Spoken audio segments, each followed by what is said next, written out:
जय जवान जय किसान जय जवान जय किसान जय जवान जय किसान जय किसान जय जवान भारत माता की जय। గత 40-50 సంవత్సరాలుగా రైతుల కళ ఏదైతే పసుపు బోర్డు ఉన్నదో మన ప్రాంత రైతులకు ఇవాళ మన ప్రాంత రైతులు బంగారం పండించేటువంటి రైతులు గత 40-50 సంవత్సరాలుగా ప్రతి రాజకీయ పార్టీ ఇవాళ వాళ్ళ ఏదైతే పసుపు బోర్డుని వాడుకున్నారు తప్ప ఇవరిదాకా ఏ ఒక్క రాజకీయ పార్టీ నెరవేర్చలేదు. కానీ మన నరేంద్ర మోదీ గారి ఆశీస్సులతో ఇవాళ ధర్మపురి అరవింద్ గారు ఎంపీగా పోటీ చేస్తూ నేను ఓటు తీసుకొస్తానని చెప్పేసి మాట ఇవ్వడం జరిగింది. మాట ప్రకారము ఇచ్చిన మాట నిలబెట్టుకుంటూ ఎన్నో వ్యాసప్రాసాలు కోర్చి ఇవాళ ఎంతో కష్టపడి ఇవాళ అసాధ్యం అనుకున్నటువంటి పసుపు బోర్డుని ఇవాళ సుసాధ్యం చేసినటువంటి ఘనత మన ప్రాంత మన ధర్మపురి అరవింద్ అన్న గారికి చెందుతుంది. మన ఎంపీ గారు ఎంతో కృషి చేసి ఇవాళ నరేంద్ర మోదీ గారికి మన ప్రాంతంలో పండే పసుపు యొక్క విశిష్టతని వివరించి పసుపుని విదేశాలకు ఎలా ఎక్స్పోర్ట్ చేయాలనే వివరంగా వివరించి ఇవాళ ఎంతో వ్యాసప్రాస కోర్చి పసుపు బోర్డుని తీసుకొచ్చినటువంటి అరవింద్ అన్న గారికి మరియు ప్రధానమంత్రి నరేంద్ర మోదీ గారికి పీయూష్ గోయల్ గారికి అందరి తరపున మన రైతులందరి తరపున మరియు మోర్తా మండల భారతీయ జనతా పార్టీ తరపున ఇవాళ కృతజ్ఞతలు తెలుపుతూ వారందరికీ పాలాభిషేకం చేయడం జరిగింది. ఎందుకంటే ఇది ఇవాళ ఒక రైతుకు బంగారు భవిష్యత్తుని తీసుకొచ్చేటువంటి మంచి బోర్డే ఇవాళ పసుపు బోర్డు టర్మరిక్ బోర్డు.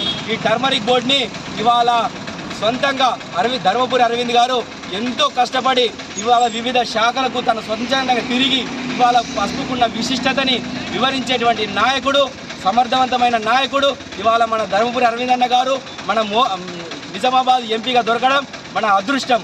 వారు కేవలం 5 సంవత్సరాలనే ఇవాళ పసుపు బోర్డుకు ఇంతకుముందు పసుపు అనేది ఒక స్పైసీస్ బోర్డులో ఉండే ఆ స్పైసీస్ బోర్డుని పసుపుని తీస్తూ మళ్ళా దీనికంటూ ఒక బోర్డుని క్రియేట్ చేయడం అనేది అసాధ్యమని దాదాపు అన్ని రాజకీయ పార్టీలు అందరి నాయకులు ప్రతి ఒక్క సంస్థలు కూడా నమ్మినాయి.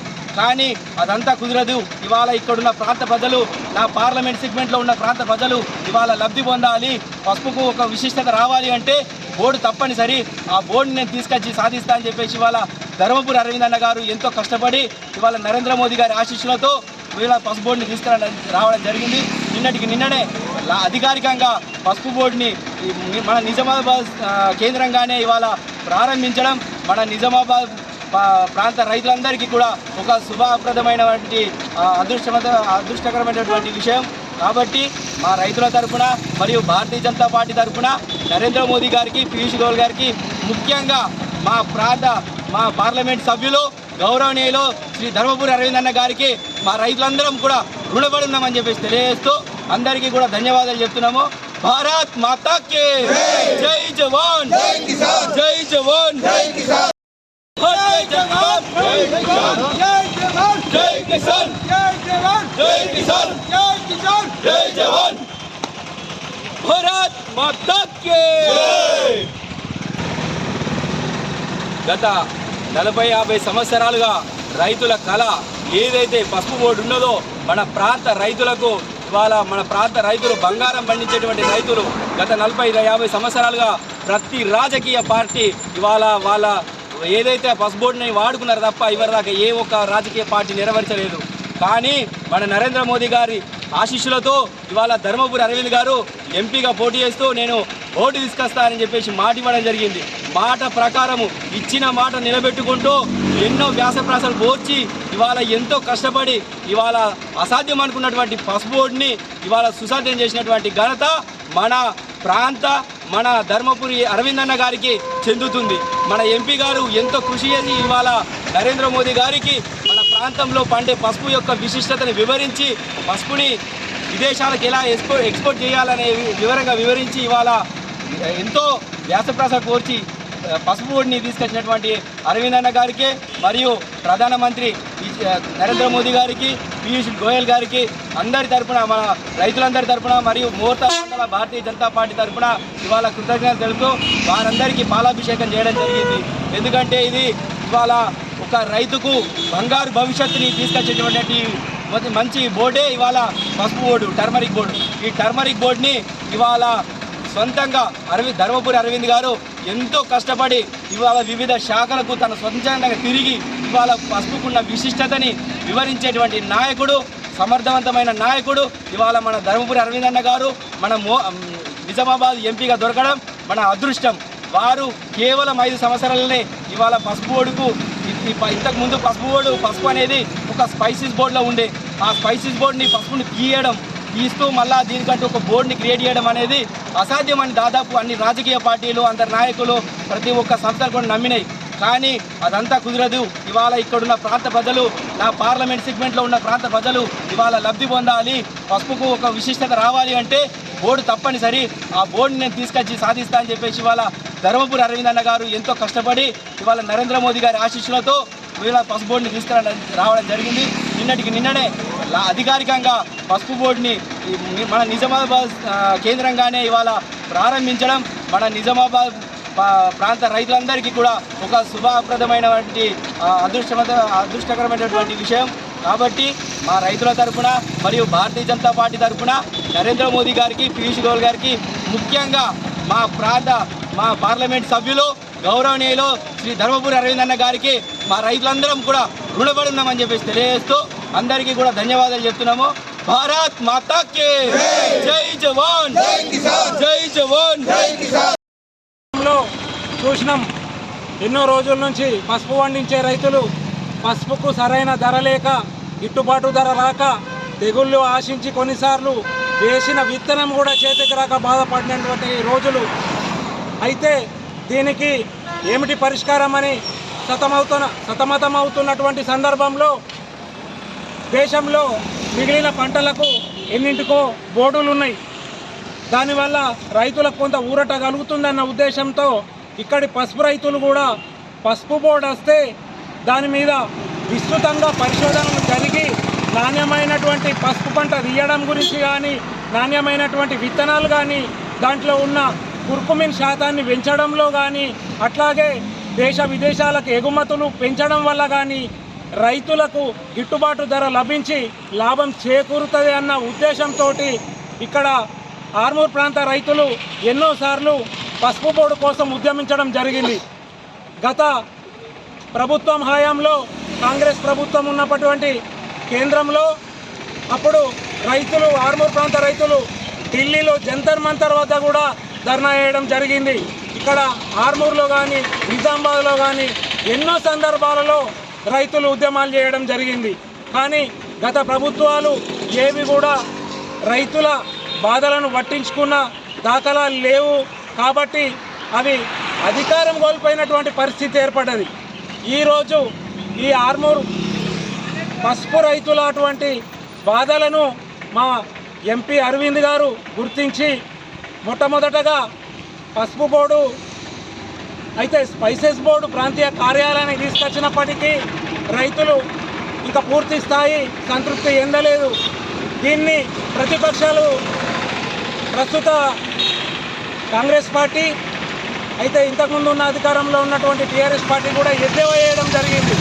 నాకు పసుపు బోర్డే కావాలా, అరవింద్ గారు మీరు రైతులకు ఇచ్చిన మాట తప్పిలని ఎద్దేవా చేసిన సందర్భంలో ఎంతో పట్టుదలతో మా అరవింద్ గారు రైతులకు ఖచ్చితంగా పసుపు బోర్డు సాధిస్తానని చెప్పేసి కేంద్ర మంత్రులతో, ప్రధానమంత్రి గారితో విస్తృతమైన చర్చలు జరిపి రైతుల యొక్క వాళ్ళ కోడును వివరించి వాళ్ళ నరేంద్ర మోడీ గారి ద్వారా పసుపు బోర్డు ప్రకటింపజేసి నిన్ననే సంక్రాంతి పండుగ సందర్భంగా రైతులకు కానుకగా పసుపు బోర్డు కార్యాలయాన్ని మరియు అట్లాగే ఒక చైర్మన్గా పల్లెగంగారెడ్డి గారిని నియమించి ఇక్కడ రైతులకు నిజామాబాద్లో పసుపు పండే రైతుల మాత్రము ఒక 20-30 ఏళ్ళ నుంచి కాదు 40 ఏళ్ళ నుంచి ఎన్నో తిప్పల పడి ఉద్యమాలు చేస్తూ అనేకమైనటువంటి అటువంటి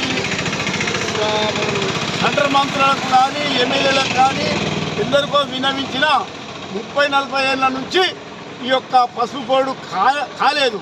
ఎవరితోని కాని పని ఇవాళ మన భారతీయ జనతా పార్టీ తరఫున ప్రధానమంత్రి అయిన నరేంద్ర మోడీ గారు ఆశీస్సులతో మన ఎంపీ అరవింద్ గారు కష్టపడి వాళ్ళని ఒప్పించి మెప్పించి మనకు బోర్డు తెచ్చినందుకు మేము రైతుల తరపు నుంచి ధన్యవాదాలు తెలుపుకుంటూ మేము ఈ యొక్క రైతులకు ఎంతో మేలు జరిగేటువంటి ఈ పసుపు బోర్డు ఇక్కడి నుంచి రైతులకు అనేకమైనటువంటి సవలతులు అవుతున్నాయని చెప్పి బంగారు బాట అవుతున్నాయని చెప్పి మేము సంతోషంగా కృతజ్ఞతలు చెప్తూ వారికి ఎన్నటికీ రుణపడి ఉంటామని చెప్పి భావిస్తున్నాం.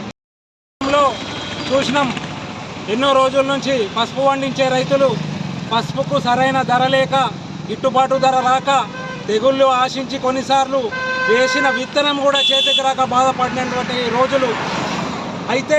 దీనికి ఏమిటి పరిష్కారం అని సతమతమవుతున్నటువంటి సందర్భంలో దేశంలో మిగిలిన పంటలకు ఎన్నింటికో బోర్డులు ఉన్నాయి.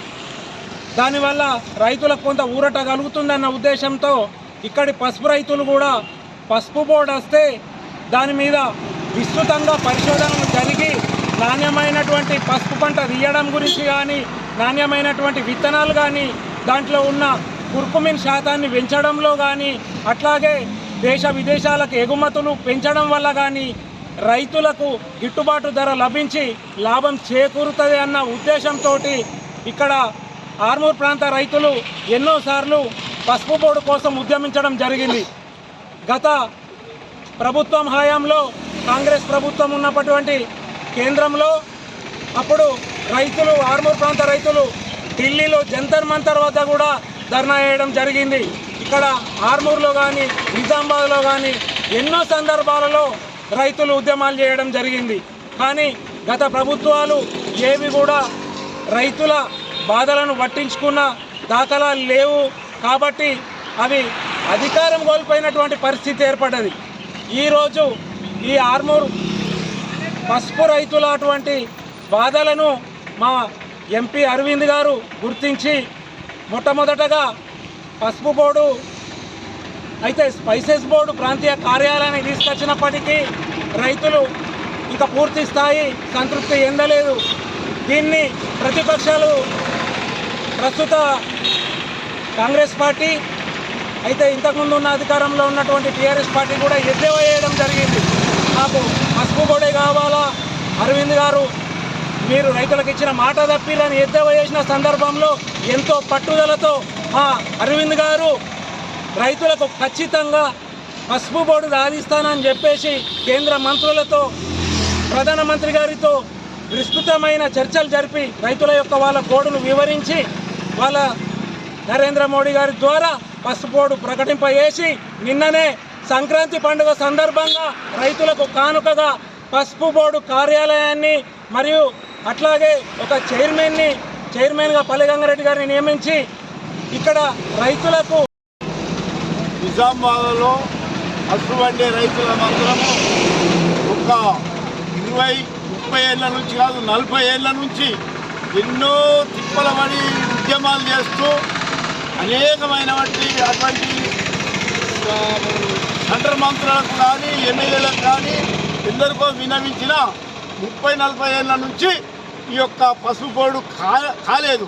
ఎవరితోని కాని పని ఇవాళ మన భారతీయ జనతా పార్టీ తరఫున ప్రధానమంత్రి అయిన నరేంద్ర మోడీ గారు ఆశీస్సులతో మన ఎంపీ అరవింద్ గారు కష్టపడి వాళ్ళని ఒప్పించి మెప్పించి మనకు బోర్డు తెచ్చినందుకు మేము రైతుల తరఫు నుంచి ధన్యవాదాలు తెలుపుకుంటూ మేము ఈ యొక్క రైతులకు ఎంతో మేలు జరిగేటువంటి ఈ పసుపు బోర్డు ఇక్కడి నుంచి రైతులకు అనేకమైనటువంటి సవలతులు అవుతున్నాయని చెప్పి బంగారు బాట అవుతున్నాయని చెప్పి మేము సంతోషంగా కృతజ్ఞతలు చెప్తూ వారికి ఎన్నటికీ రుణపడి ఉంటామని చెప్పి భావిస్తున్నాం.